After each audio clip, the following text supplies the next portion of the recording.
Hi guys, welcome back to my channel, and if you're new here, hi, welcome. So this is going to be my wrap up now.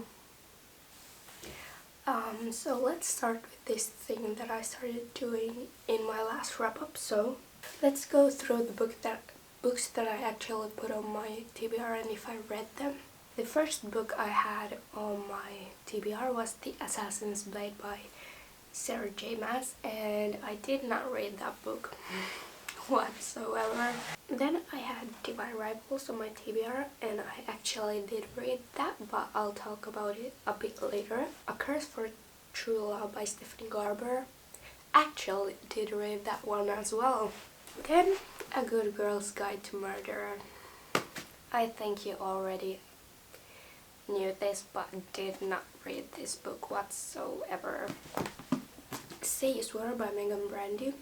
Didn't read the book, and that goes for Icebreaker as well. Obviously, I was in a reading slump, so let's just pretend that's the reason why I did not finish any of the books. Books I actually then read this month. So first off, Divine Rivals, as I mentioned before, and I'm not going to talk about it too much because it is featured in a reading vlog. It is about Iris Winnow and Roman Kit, and they're like these workplace rivals, and there's an ongoing war in the country. It is, yeah, I think it is YA fantasy, and they're talking through like wardrobes, or they're sending letters through wardrobes with their magical typewriters, and Iris doesn't know that it is Roman who's responding to her. I think I'm not going to give you too much of the book because I'm talking about it in that reading vlog, but I liked it a lot. It didn't give me entirely the 5-star feeling, and that's why I gave it 4.5 stars, but I think it was really good. And if you're just getting into fantasy and want a subplot of romance, this book is really easy to get into because it doesn't deal a lot with the world building or anything like that.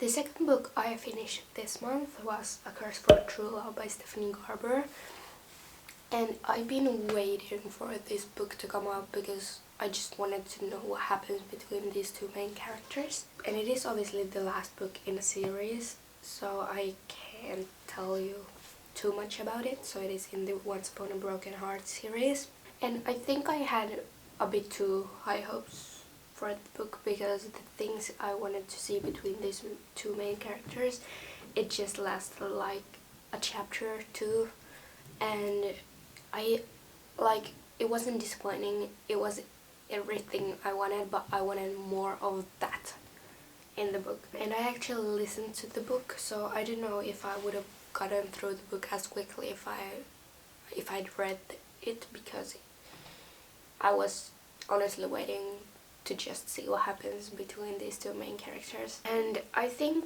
the book low-key ended with questions still in my head. I still liked the book a lot, like, don't get me wrong, I gave the book 4 stars.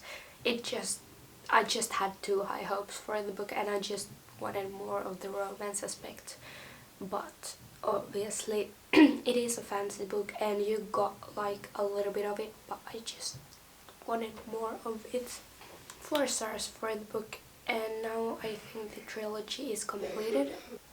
And then the third book I finished this month is In Holidays by Christina and Lauren, and this is one that will be in a reading vlog as well, so I'm not going to tell you too much about this either, but it is a fun Christmassy book. It is about the Groundhog's trope, like you repeat the same day over and over again, and I actually didn't mind it in this book. I thought this was a really like fun read, but low-key I felt that I would have wanted her to end up with the other brother. But yeah, I would actually suggest you to read that if you want a holiday book, because I thought that was what, like, it was really easy and cute, like little Christmas romance, and I gave the book 3 stars. But that was pretty much my wrap up, because I read only 3 books this month because I was in a reading slump, as I mentioned at the beginning. It was kind of really bad timing because of bookmas, and I'm so grateful for all of you, and I'll see you tomorrow. Thanks for watching. Bye!